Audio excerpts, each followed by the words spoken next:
V Bovcu ste odprli novo pohodniško pot. Za kakšno pohodniško pot gre?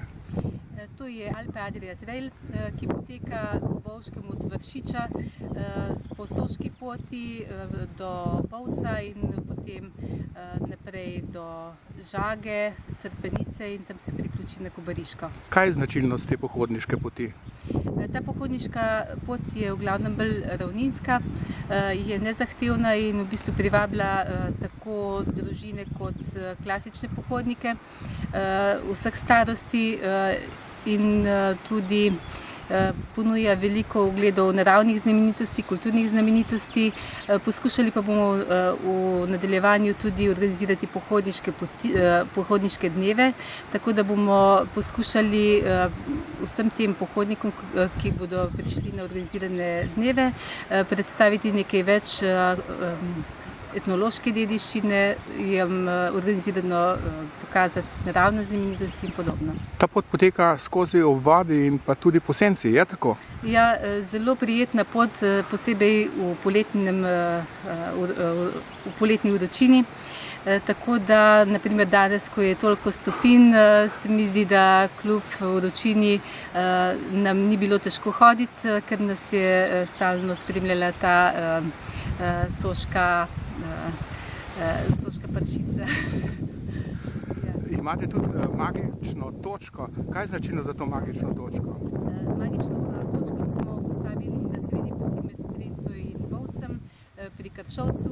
Ta magična točka naj bi bila postavljena tako, da bi pohodnikom nudila čim več prijetnih užitkov, da bi se lahko spočili. Mi smo jo postavili ob vodi, tako da se lahko tudi osvežijo. Pod senco bukve, predvsem mogočne. Lahko se ta magična točka uporabi kot sedišče, kot ležišče, kot miza, lahko kot razgledišče. Praktično ta magična točka je postavljena na takem območju, da se človek lahko identificira z naravo, okrog katere je, da nekako so prisotni vsi štiri elementi zemeljski, zemlja, voda, zrak, ogenj, in da se v bistvu poskuša sprostiti v čim večji meri in da se ne užije vseh teh energij, ki so tam prisotne. Kje lahko najdemo podatke o tej pohodniški poti?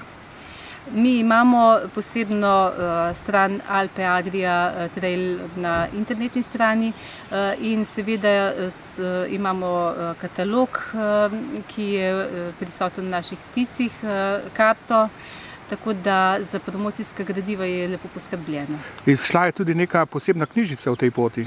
Ja, ta knjižica zajema celotno traso od Grozdgrokterja do Trsta in praktično spletne aplikacije pa dajejo možnost, da se tudi naloži celotne GPS navigacije, tako da se noben ne more izgubiti. Skratka, to pot je treba doživeti.